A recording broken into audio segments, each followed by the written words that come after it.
is Dr. Shrikant Vadapalli. He is an organization design and capability architect. Presently heads organization capability of Geo and is also the head of Geo Platforms Academy. He is a result-driven and a strategic organization leader with a proven track record of driving transformative change and enhancing operational efficiency. As an accomplished organization capability head, he brings a wealth of experience in developing and executing comprehensive strategies to optimize organization effectiveness, foster innovation, and elevate performance standards. His expertise lies in aligning people, processes, and technology to achieve overarching business objectives in domains like organization development, organization design, talent management, international talent marketplace, learning and development, learning technologies, business partnering, knowledge transactions, organization culture, and employee engagement. He has been recognized for his work by numerous prestigious HR bodies, international universities, and won many awards in the field of human resources.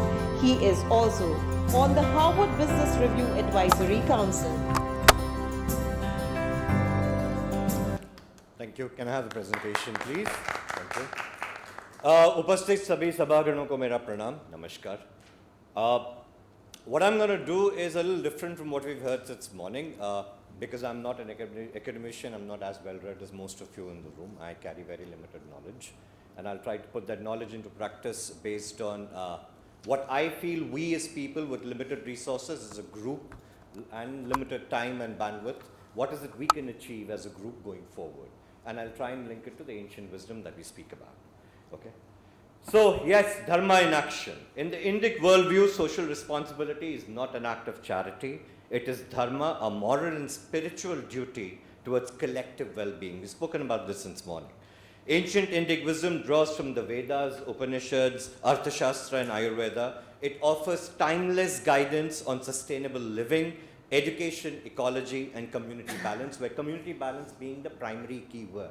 In order to carry on ESG, my humble submission would be it's extremely important to develop and sustain communities of practice. India still being a country where you need to develop communities, become part of communities in order to take anything forward. All right, so what are the bedrock principles that I like to talk about in this humble gathering that I am part of? First one, of course, going back to Panchakosha Vikas.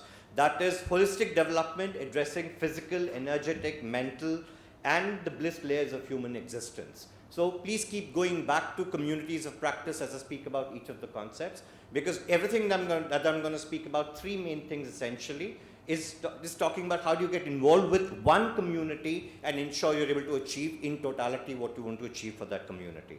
The second one would be Prakritik Sangopana, that is living in harmony with nature's inheritance and intelligence. We spoke about coexistence. And of course, the most important, Jaladharma or Bhuta Yagna, that is Jaladharma provides specific actionable focus on water and Bhuta Yagna provides overarching spiritual and ecological context. Coming to CSR or ESG. So how does these three principles come together? Panchakosha Vikas, of course, talks about nurturing the future, holistic learning. Okay, Prakritik Sangopana, going back, talks about community, forest restoration, rekindling a sacred covenant. That's extremely important, rooted in the Rig Veda. I'm not going to read out everything that's written there, so it's for you to read. And of course, Jal Dharma Bhuta Yagna, water systems revival, flowing with ancient hydrological intelligence. First one, most basic, and that I feel we as a limited group and a small group that we are, we can achieve and we should going forward. Community begins with the basics of schooling, all right? Extremely important, we take ESG to small schools where this education is not available as of now. We speak of ESG in corporates, in big conference rooms, but is it really going to the grassroots level is what we need to think of. My humble submission is we are around about 24, 25 of us. Even if 2 of us dedicate one day in a month, we'll cover the entire year. We adopt one place, one community, and we move ahead, and then we adopt a school there and start taking this kind of education to those kind of schools. Extremely important is that we take care of healthcare for people there.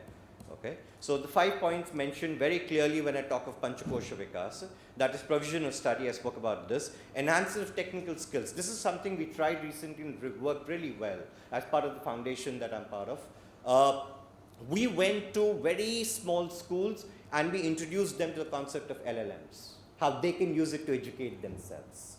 Okay, we really don't have to go back and teach them on prompt engineering, but how to use an LLM, something as simple as a ChatGPT or something like that, where they can educate themselves and move ahead, and it worked wonders. We've seen extremely good results from students who actually adopted this and started studying by themselves. Today, everybody has access to phones and technology, thanks to some organizations that I work for. Data is available, all right? Health checkups, extremely important. That becomes part of Swasthya. We are still not there. We like to talk about it, but India as a country, we're still not there. I think extremely important to talk about health and sanitation to people. We as a group, we are known for the yoga that we run across the world.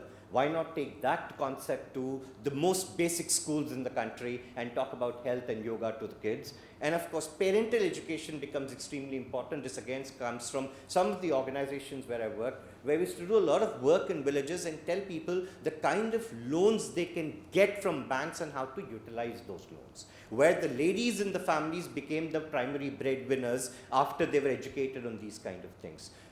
Sai spoke about all the kind of Lakshmis, and some way I'm able to connect these Lakshmis back to all the Lakshmis he spoke about, the Ashtalakshmi. So it's extremely important that these concepts are taken to schools and communities of practice that we create. Okay. Next, I'm going to talk about is the Prakritit Sangopana, that is community forest rehabilitation. Again, when we establish a community and adopt a community, my firm belief is once the school is done, it's extremely important to go back and look at those barren lands and see how we can utilize those barren lands. Again, going back to these are not very expensive projects that we need to spend a lot of money on. It would take 1,000 trees donated by somebody, or we get together and start that entire practice so that the school is developing, and then their barren land that is lying there also starts getting developed. People need to be educated on the kind of soil available and what kind of income can be generated out of these barren lands, where then, of course, the Lakshmi also starts coming in. Okay, extremely important that we do that. And of course, the last one that I'd like to move on due to the dearth of time, Jaladharma. Here I'm not saying we go and start digging bore wells or start creating wells or water sources or digging canals. There are existing places which are lying, which haven't been maintained. For example, we've seen in Rajasthan where a lot of bowdies have been brought back into action, water restoration has happened. How do we go back and start looking at these water resources where people start understanding how to maintain these existing resources rather than creating? When all of these three things come in is when we are able to actually get into the SDGs actually understood and given by the UN on how these align to each of the Panchakosha Vikas and the Jaladharma that I spoke about. All right. I would like to just end with, as you can see, these are not siloed projects, they are synergetic inventions. Cultural coherence comes into play, inherent sustainability, and strategic scalability. We spoke about strategy somewhere. Strategic scalability also comes into play. I would like to again conclude with the entire world speaks of manifestation, 888, ye time, wo mahurat. Manifestation as defined in our ancient Indic wisdom talks about three things: Ichha Shakti, Jnana Shakti, Kriya Shakti. इच्छा शक्ति हम सब में है, हम सब यहाँ हैं. ज्ञान शक्ति सरस्वती माता ने बहुत दी है हम सबको, इसीलिए हम यहाँ हैं. क्रिया शक्ति अगर इनमें से कुछ हम लेके क्रिया शक्ति का उपयोग करके दिखा सके क्या करना है and get a community together, I think that's when we'll be able to achieve actually ESG. Thank you very much. That's my time.